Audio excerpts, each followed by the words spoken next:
सभी देश के किसानों से सीधी बात करना चाहता हूं और मैं समझता हूं कि आज का दिवस बहुत महत्वपूर्ण है और इसलिए मैं सबसे पहले तो श्रीमान नरेंद्र सिंह जी तोमर,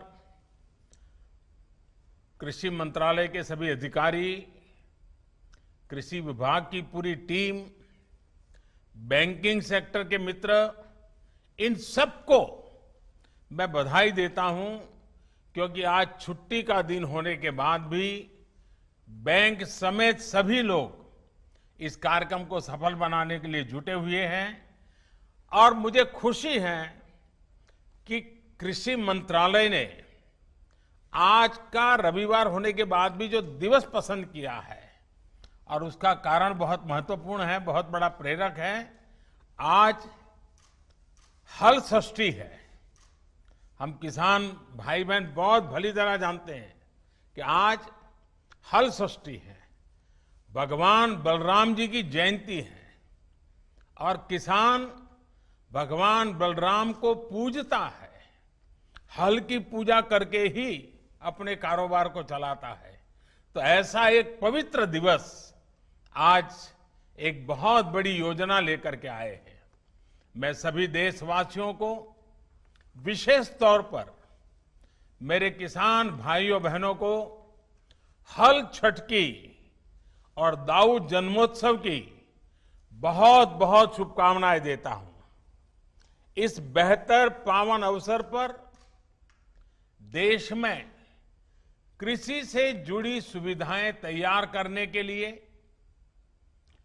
1 लाख करोड़ रुपए का विशेष फंड लॉन्च किया गया है। आज के पवित्र दिन पर लॉन्च किया गया है। इससे गांवों गांवों में बेहतर भंडारण, आधुनिक कोल्ड स्टोरेज की चेन तैयार करने में मदद मिलेगी और गांव में रोजगार के अनेक अवसर तैयार होंगे। इसके साथ साथ 8.5 करोड़ किसान परिवारों के खाते में पलक झपकते आपने देखा होगा, स्विच ऑन किया और पीएम किसान सम्मान निधि के 17,000 करोड़ रुपए सीधे सीधे 8.5 करोड़ किसानों के खाते में जमा हो गए। कोई बिचौलिया नहीं, कोई कमीशन नहीं, सीधा सीधा किसान के पास चला गया। संतोष इस बात का है कि इस योजना का जो लक्ष्य था वो लक्ष्य हासिल हो रहा है। हर किसान परिवार तक सीधी मदद पहुंचे और जरूरत के समय पहुंचे, इस उद्देश्य में ये योजना सफल रही है। बीते 1.5 साल में इस योजना के माध्यम से 75,000 करोड़ रुपए सीधे किसानों के बैंक खाते में जमा हो चुके हैं। इसमें से 22,000 करोड़ रुपए था कोरोना के कारण लगे लॉकडाउन के दौरान किसानों तक पहुंचाए गए हैं। साथियों, दशकों से ये मांग और मंथन चल रहा था कि गांव में उद्योग क्यों नहीं लगते। जैसे उद्योगों को अपने उत्पाद का दाम तय करने में और उसको देश में कहीं पर भी बेचने की आजादी रहती है, वैसी सुविधा किसानों को क्यों नहीं मिलती। ये अन्याय किसानों के साथ क्यों हो रहा है। अब ऐसा तो नहीं होता कि अगर साबुन का उद्योग किसी शहर में लगा है तो उसकी बिक्री सिर्फ उसी शहर में होगी। कि साबुन तो देश के हर कोने में, दुनिया में कहीं पर भी बिक सकता है, लेकिन खेती में अब तक ऐसा नहीं होता था। जहां अनाज पैदा होता है तो किसान को स्थानीय मंडी में जाकर के ही उसको बेचना पड़ता था।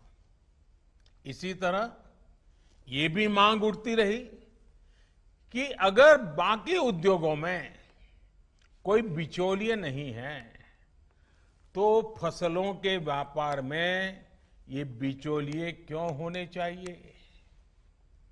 अगर उद्योगों के विकास के लिए इंफ्रास्ट्रक्चर तैयार होता है तो वैसा ही आधुनिक इंफ्रास्ट्रक्चर कृषि के लिए भी मिलना चाहिए।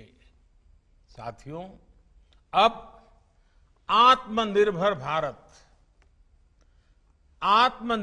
भारत अभियान के तहत किसान और खेती से जुड़े इन सारे सवालों के समाधान ढूंढे जा रहे हैं। एक देश एक मंडी के जिस मिशन को लेकर के बीते 7 साल से काम चल रहा था वो अब पूरा हो रहा है। पहले इनाम के जरिए एक टेक्नोलॉजी आधारित एक बड़ी व्यवस्था बनाई गई। अब कानून बनाकर किसान को मंडी के दायरे से और मंडी टैक्स के दायरे से मुक्त कर दिया गया है। अब किसान के पास अनेक विकल्प है। अगर वो अपने खेत में ही अपनी उपज का सौदा करना चाहे तो वो कर सकता है, या फिर सीधे वेयर हाउस से इनाम से जुड़े व्यापारियों और संस्थानों को जो भी उसको ज्यादा दाम देता है उसके साथ फसल का सौदा किसान कर सकता है। इसी तरह एक और नया कानून जो बना है उससे किसान अब उद्योगों से सीधी साझेदारी भी कर सकता है। और मैं बताऊं, भारत के उद्योग जगत का जितना निवेश गांव और किसान में होना चाहिए था वो बहुत यानी नगण्य था, मामूली था, और उसमें हमारे कुछ कानून नियम भी आड़े आते थे। अब देखिए, जैसे आलू का किसान चिप्स बनाने वालों से फल उत्पादक यानी बागवान, जूस, मुरब्बा, चटनी या कोई आयुर्वेदिक पौधे वाले किसान है तो फार्मेसी को, जैसे उत्पाद बनाने वाले जो उद्योग हैं उनके साथ वो पार्टनरशिप कर सकता है। इससे किसान को फसल की बुआई के समय तय दाम मिलेंगे जिससे उसको कीमतों में होने वाली गिरावट से राहत मिल जाएगी। साथियों, हमारी खेती में पैदावार समस्या नहीं है, बल्कि पैदावार के बाद होने वाली उपज की बर्बादी ये बहुत बड़ी समस्या रही है। इससे किसान को भी नुकसान होता है और देश को भी बहुत नुकसान होता है। इसी से निपटने के लिए एक तरफ कानूनी अड़चनों को दूर किया जा रहा है और दूसरी तरफ किसानों को सीधी मदद दी जा रही है। अब जैसे आवश्यक वस्तुओं से जुड़ा एक कानून हमारे देश में बना था और कई दशकों पहले बना था, लेकिन वो क्यों बना था? क्योंकि उस समय देश में अन्न की कमी थी, भारी कमी थी, और इसलिए उस कानून की जरूरत थी।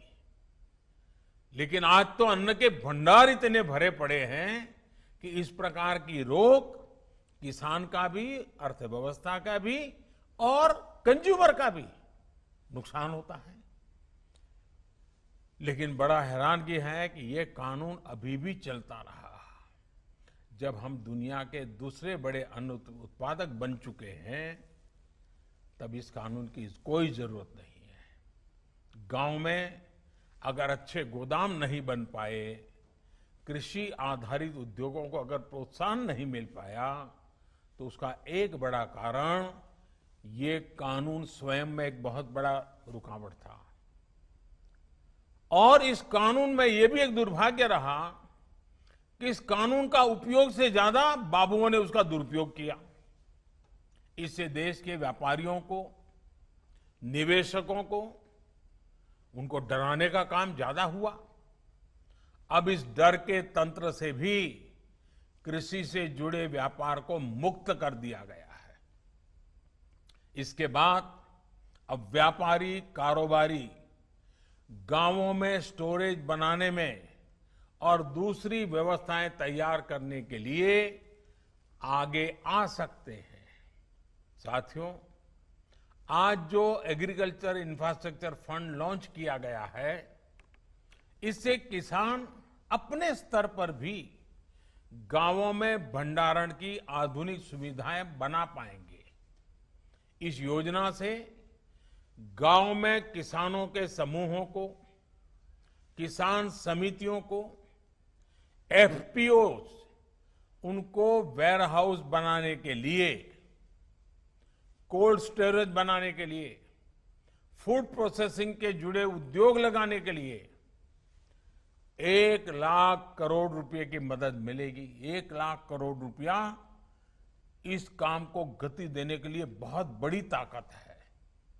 ये जो धन किसानों को उद्यमी बनाने के लिए उपलब्ध कराया जाएगा और उस पर 3% ब्याज की छूट भी मिलेगी।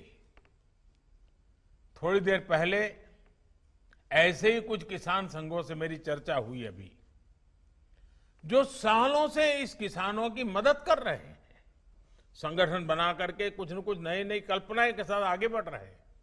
इस नए फंड से देश भर में ऐसा काम करने वाले संगठनों को बहुत बड़ी ताकत मिलेगी, बहुत बड़ी मदद मिलेगी। साथियों, इस आधुनिक इंफ्रास्ट्रक्चर से कृषि आधारित उद्योग लगाने में एक बहुत बड़ा बदलाव आएगा और बहुत बड़ी गति आएगी। आत्मनिर्भर भारत अभियान के तहत हर जिले में मशहूर उत्पादकों के साथ देश और दुनिया के मार्केट तक पहुंचाने के लिए एक बड़ी योजना बनाई गई है। इसके तहत देश के अलग अलग जिलों में गांव के पास ही कृषि उद्योगों के क्लस्टर बनाए जा रहे हैं। साथियों, अब हम उस स्थिति की तरफ बढ़ रहे हैं जहां गांव के कृषि उद्योगों से फूड आधारित उत्पाद शहर जाएंगे और शहरों से दूसरा औद्योगिक सामान बनकर गांव पहुंचेगा। यानी ये 2 वे चलेगा। और यही तो आत्मनिर्भर भारत अभियान का संकल्प है और जिसके लिए हम सबको मिलकर के एक नए तरीके से, नई सोच के साथ, नए संकल्प के साथ काम करना है। अब सवाल ये उठता है कि जो कृषि आधारित उद्योग लगने वाले हैं, उनको कौन चलाएगा? इसमें भी ज्यादा हिस्सेदारी हमारे छोटे किसानों के बड़े बड़े समूह, जिनको हम एफपीओ कह रहे हैं या फिर हम उसको किसान उत्पादक संघ कह रहे हैं, इन्हीं के द्वारा होने वाली है। और इसके लिए बीते 7 साल से एफपीओ किसान उत्पादक समूह, इसका एक बड़ा नेटवर्क बनाने का अभियान चलाया है। आने वाले सालों में ऐसे 10,000 नए एफपीओ किसान उत्पादक समूह पूरे देश में बने, इस पर सभी राज्यों के साथ मिलकर के काम को आगे बढ़ाने पर बल दिया जा रहा है। साथियों, एक तरफ एफपीओ के नेटवर्क पर काम चल रहा है, तो दूसरी तरफ खेती से जुड़े स्टार्टअप्स को प्रोत्साहित किया जा रहा है। अभी तक लगभग 350 कृषि स्टार्टअप्स को मदद दी जा रही है। ये startups food, particularly food processing से जुड़े हैं, artificial intelligence, internet of things, खेती से जुड़े स्मार्ट उपकरणों के निर्माण और रिन्यूएबल एनर्जी से जुड़े हैं। साथियों, किसानों से जुड़ी ये जितनी भी योजनाएं हैं, जितने भी रिफॉर्म्स हो रहे हैं, इनके केंद्र में हमारा छोटा किसान है। और हमारे देश में सबसे ज्यादा संख्या छोटे किसानों की है। यही छोटा किसान है जिस पर कोई भी आपत्ति आए तो सबसे ज्यादा परेशानी छोटे किसान को होती है। और यही छोटा किसान है जिस तक सरकारी लाभ पूरी तरह पहुंचे, ये हमारा संकल्प है। बीते 6-7 सालों से इसी छोटे किसान की स्थिति को बदलने का हम निरंतर और बड़े सुविचारित ढंग से प्रयास कर रहे हैं। छोटे किसान को देश की कृषि के सशक्तिकरण से भी जोड़ा जा रहा है और वो खुद भी सशक्त हो, ये भी उतना ही जरूरी है। साथियों, 2 दिन पहले ही देश के छोटे किसानों से जुड़ी एक बहुत बड़ी योजना की शुरुआत की गई है, जिसका आने वाले समय में पूरे देश के किसानों को बहुत बड़ा लाभ होने वाला है। देश की पहली किसान रेल महाराष्ट्र और बिहार के बीच में शुरू हो चुकी है। अब महाराष्ट्र से संतरा, अंगूर, प्याज जैसे अनेक फल सब्जियां लेकर ये ट्रेन निकलेगी और बिना समय गंवाए बिहार पहुंचेगी। फसल की बर्बादी नहीं होगी और बिहार से जब वापस आएगी तब वहां का मखाना, लीची, पान, ताजा सब्जियां, मछलियां, ऐसे अनेक सामान छोटे छोटे लोगों से लेकर के वो फिर इस तरफ लौटेगी। यानी बिहार के छोटे किसान मुंबई और पुणे जैसे बड़े शहरों से सीधे कनेक्ट हो गए हैं। इस पहली ट्रेन का लाभ यूपी और मध्य प्रदेश के किसानों को भी होने वाला है, क्योंकि ये ट्रेन उन किसानों के रास्ते से भी गुजरने वाली है। इस ट्रेन की खासियत ये है कि ये ट्रेन पूरी तरह से एयर कंडीशन है। यानी एक प्रकार से ये पटरी पर दौड़ता हुआ कोल्ड स्टोरेज है। ये कोल्ड स्टोरेज ही दौड़ता रहेगा, जाएगा, आएगा, सामान लाएगा, छोड़ेगा। इससे दूध, फल, सब्जी, मछली पालक ऐसे हर प्रकार के किसानों को भी लाभ होगा और शहर में इनका उपयोग करने वाले उपभोक्ताओं को भी लाभ होगा। ताजा चीजें मिलेगी उनको और जहां से उनको अच्छी चीज चाहिए वहां से मिलेगी। किसान को लाभ ये होगा कि उसको अपनी फसल स्थानीय मंडियों या हाट बाजारों में मजबूरन कम दाम पर बेचना नहीं पड़ेगा। उसकी मजबूरी जाएगी।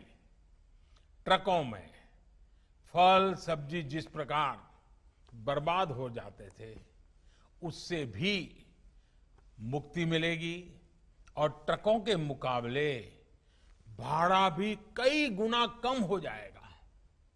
शहरों में रहने वाले साथियों को लाभ ये होगा कि अब मौसम के कारण या दूसरे संकटों के समय फ्रेश फल सब्जियों की जो कमी हो जाती थी वो भी नहीं होगी और कीमत पर भी जो कभी कभी खेल खेलने का लोगों को मौका मिल जाता था वो भी बंद हो जाएगा। इतना ही नहीं, इससे गांवों में छोटे किसानों की स्थिति में एक और परिवर्तन आएगा। अब जब देश के बड़े शहरों तक छोटे किसानों की पहुंच हो रही है तो वो ताजा सब्जियों उगाने की दिशा में आगे बढ़ेंगे, पशुपालन और मत्स्य पालन की तरफ भी प्रोत्साहित होंगे। इससे कम जमीन से भी अधिक आय का रास्ता खुल जाएगा। रोजगार और स्वरोजगार के अनेक नए अवसर खुलेंगे। साथियों, ये जितनी भी कदम उठाए जा रहे हैं इनसे 21वीं सदी में देश की ग्रामीण अर्थव्यवस्था की तस्वीर भी बदलेगी। कृषि से आय में भी वृद्धि होगी। हाल में मिल गए जितने भी निर्णय लिए गए हैं, हर निर्णय आने वाले समय में गांव के नजदीक ही व्यापक रोजगार तैयार करने वाले अनेक अवसर इससे होने वाले हैं। गांव और किसान आपदा में भी देश को कैसे संबल दे सकता है, ये बीते 6 महीने से हम देख रहे हैं। ये हमारे किसान ही हैं जिन्होंने लॉकडाउन के दौरान देश को खाने पीने की जरूरी सामान की समस्या नहीं होने दी। देश जब लॉकडाउन में था तब हमारा किसान खेतों में फसल की कटाई कर रहा था और बुआई के नए रिकॉर्ड बना रहा था। लॉकडाउन के पहले दिन से लेकर के दीपावली और छठ तक के 8 महीनों के लिए 80 करोड़ से ज्यादा देशवासियों तक अगर मुफ्त राशन आज हम दे पा रहे हैं, पहुंचा पा रहे हैं, तो उसके पीछे भी हमारे सामर्थ्य के साथ साथ हमारे इन किसानों की तपस्या जुड़ी है, उनकी मेहनत जुड़ी हुई है। तब जाकर के, और ये दुनिया का सबसे बड़ा प्रोजेक्ट है। 80 करोड़ परिवारों को, 80 करोड़ लोगों को 8 महीने तक मुफ्त में खाना मिले, कोई गरीब रात को भूखा न सो जाए। अगर हमारे किसानों ने ये तपस्या न की होती, इतना बड़ा काम न किया होता, तो शायद ये हम भी चाहते हुए भी शायद न कर पाते। साथियों, सरकार ने भी सुनिश्चित किया कि किसान की उपज की रिकॉर्ड खरीद हो, जिससे पिछली बार की तुलना में करीब 27,000 करोड़ रुपए ज्यादा किसानों की जेब में पहुंचा है। बीज हो या खाद, इस बार मुश्किल परिस्थितियों में भी रिकॉर्ड उत्पादन किया गया और डिमांड के अनुसार किसान तक पहुंचाया गया। यही कारण है कि इस मुश्किल समय में भी हमारी ग्रामीण अर्थव्यवस्था मजबूत है। गांव में परेशानी कम हुई है। हमारे गांव की ये ताकत देश के विकास की गति को भी तेज करने में अग्रणी भूमिका निभाए। इसी विश्वास के साथ आप सभी किसान साथियों को मेरी तरफ से बहुत बहुत शुभकामनाएं हैं। भगवान बलराम के हम पर आशीर्वाद बने रहें। कोरोना को गांव से बाहर रखने में जो प्रशंसनीय काम मेरे किसान भाई बहनों ने, हमारे गांव वालों ने किया है, उसको आप जरूर जारी रखेंगे। 2 गज की दूरी और मास्क है जरूरी, ये मंत्र पर अमल करते रहें, सतर्क रहें, सुरक्षित रहें।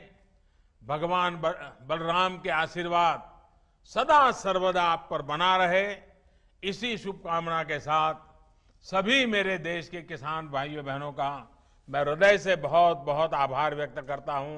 धन्यवाद। रुकिए, कहाँ जा रहे हैं? अभी ख़त्म नहीं हुआ है। अगर अभी तक आपने इस वीडियो को लाइक नहीं किया है तो नीचे दिए गए लाइक बटन पर तुरंत क्लिक करें और इस वीडियो को शेयर करना ना भूलें। बगल में सब्सक्राइब का भी बटन है, कृपया सब्सक्राइब पर ज़रूर क्लिक करें और नोटिफिकेशन बेल को दबाएं और हमारे सारे वीडियोस को सबसे पहले देखने का मौका पाएं।